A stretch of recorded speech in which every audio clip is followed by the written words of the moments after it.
जुलाई patch notes preview. Battlegrounds Mobile India खेलने वाले सभी खिलाड़ियों को शुभकामनाएं।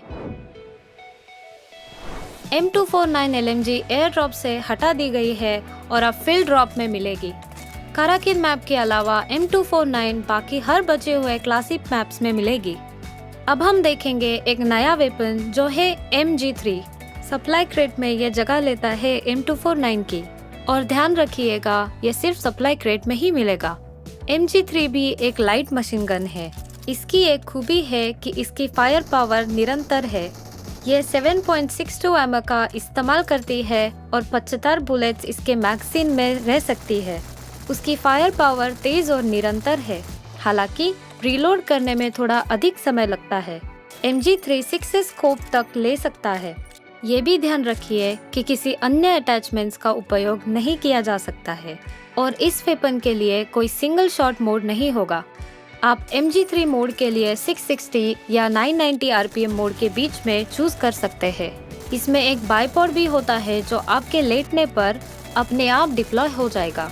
स्थिरता में सुधार करने के लिए एक अच्छा टिप, आप लेट सकते हैं। आप हीलिंग कंज्यूमेबल्स को फेंक सकते हैं। हीलिंग कंज्यूमेबल्स को ट्रैजेक्टरी स्लॉट में जोड़ा गया है। उन्हें फेंकने के लिए आप एक हीलिंग कंज्यूमेबल्स को चुन सकते हैं और थ्रो बटन पर टैप करें। प्लेयर्स को ध्यान रखना चाहिए कि जब गलत तरीके से फेंका जाए तो उछल सकता है, तो कृपया इस फीचर का उपयोग करते समय ध्यान दें। टीम के सदस्यों से दूर से पूछना संभव है कि वो आपको हीलिंग कंज्यूमेबल्स फेंके। रैंकिंग सीजन अपडेट हो गया है और इस सीजन में अलग होगा। इसमें एक टियर ऐड किया गया है जो एस और कॉन्करर के बीच में होगा, और अब टियर के आइकॉन्स, लेवल अप के इफेक्ट्स भी अपडेट हो जाएंगे। रैंकिंग सीजन में एक चैलेंज पॉइंट सिस्टम भी ऐड हो जाएगा। आप चैलेंज पॉइंट कमा सकते हैं। इसको कमाने के लिए आप अपने साथियों के साथ एक फुल गेम कंप्लीट करें। गेम को बीच में ना छोड़े और अपने साथियों को अटैक ना करें, चाहे आप बैटल से जल्दी क्यों ना एलिमिनेट हो जाए। अगर आप चैलेंज पॉइंट एक लेवल तक पार कर जाते हैं तो आप डिडक्टेड रैंकिंग पॉइंट्स को कम कर सकते हैं। सीजन सीरीज वाले रिवॉर्ड्स उनको दिए जाएंगे जिन्होंने उसी सीजन में एक ऊपर वाला टियर हासिल किया है। पिछले सीजन से तुलना करेंगे तो उससे बेहतर चीजें उपलब्ध है। कुछ समय के लिए mission ignition mode Erangel map में मिलेगा। इस थीम मोड में एरेंगल के 6 हाईटेक स्थान होंगे: ट्रांजिट सेंटर, जॉर्जो पोल, टेक सेंटर, सोस्नो का सिक्योरिटी सेंटर, लॉजिस्टिक एजेंसी और एनर्जी सेंटर। काफी सारी दिलचस्प अपडेट्स होंगी इस मोड में।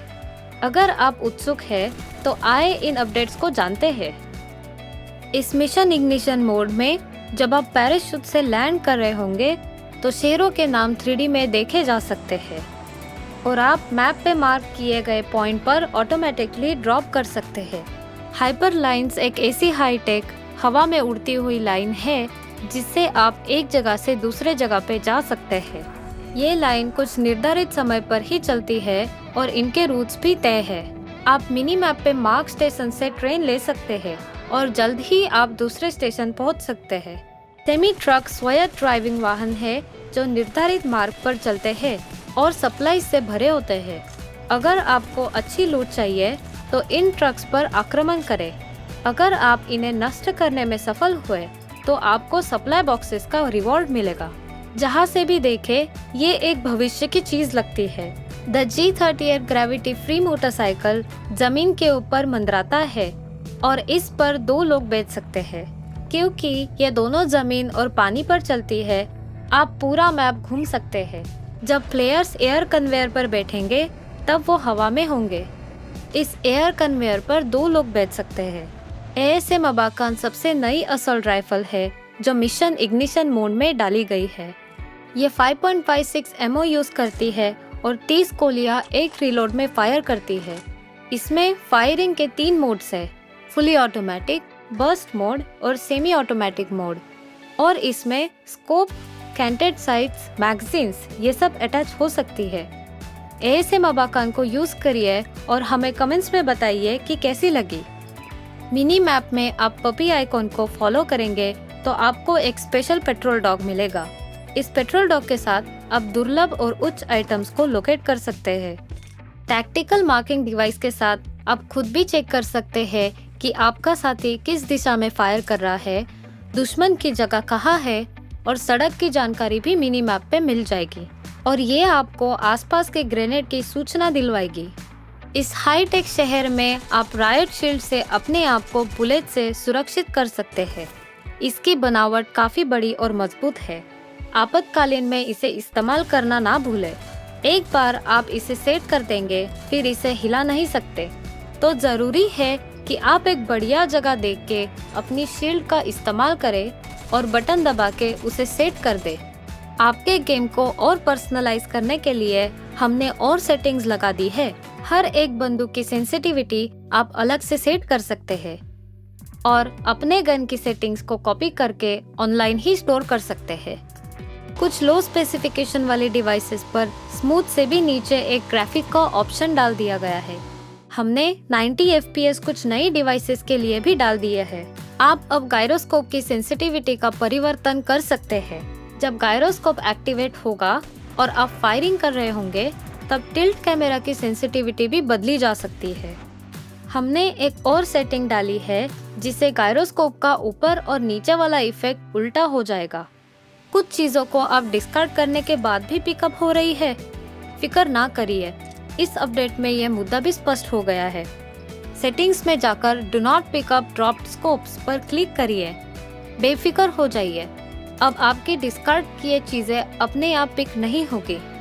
और हाँ, एक और चीज, एडवांस पिकअप ऑप्शन, इसे आप अपने हथियार का फेवरेट अटैचमेंट सेट कर सकते हैं।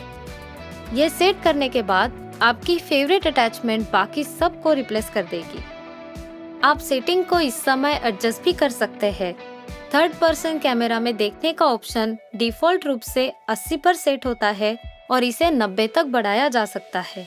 ये रिलेटिवली वाइड कैमरा वाले डिवाइसेस पर दिखाई नहीं देता। विभिन्न EPS पर तेजी से लॉन्च का संतुलन में सुधार किया गया है ताकि बस स्पीड में कोई अंतर ना हो। हम बैठने के लिए तरक की गिनती करते हैं और साथ ही बैठने की प्रतिक्रिया समय में सुधार करते हैं। आप विभिन्न मूवमेंट्स को भी आजमा सकते हैं। हीलिंग कंज्यूमेबल्स का उपयोग करते समय ऑटो पिकअप रोक दिया जाता है। यदि वर्तमान हथियार उपयोग के दौरान गोला बारूद से बाहर हो जाता है तो ऑटोमेटिकली अगले उपलब्ध हथियार में बदल दिया जाता है। बिना कोई एमिनेशन वाली फ्लेयर गन्स ऑटोमेटिकली नहीं उठाई जाएंगी। रिमेनिंग मैग देखने के लिए अब अलग अलग रंग है। यदि ये 25% या उससे कम है तो ये पीला हो जाता है और ये लाल हो जाता है यदि ये 10% से नीचे चला जाता है। अब आप अपने साथियों के लिए जुड़ाव की स्थिति देख सकते हैं। जब उन्हें शूट किया जा रहा हो तो आप इन्हें उनके व्यक्तिगत स्टेटस बार में देख सकते हैं। इरेंगल और मिरामार में कुछ इमारतों में कांच की खिड़कियां जोड़ी गई है। रॉयल पास के लिए अपडेट साइकिल को 2 महीने से 1 महीने तक बदल दिया गया है। नए PK को जुड़ाने के वजह से एक समान एक्टिविटी पॉइंट्स वाली क्लैंस अब एक दूसरे के साथ कम्पीट कर सकती है। गैलरी फंक्शन को अब बंद कर दिया गया है। इसके अलावा अब आप अपनी जीत के बाद एक ब्रॉन्ज स्टैचू जोड़ सकते हैं।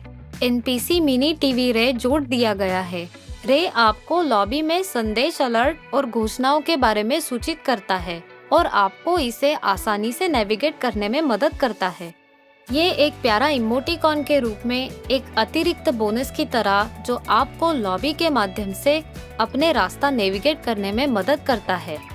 ऐसा तब दिखाई जाता है जब आप गेम शुरू करते हैं और आपको विभिन्न अपडेट्स के बारे में सूचित करते हैं। ये आपके साथ प्रैंक भी कर सकता है और हंसी के अच्छे समझ के लिए जाना जाता है। मुझे आशा है कि आप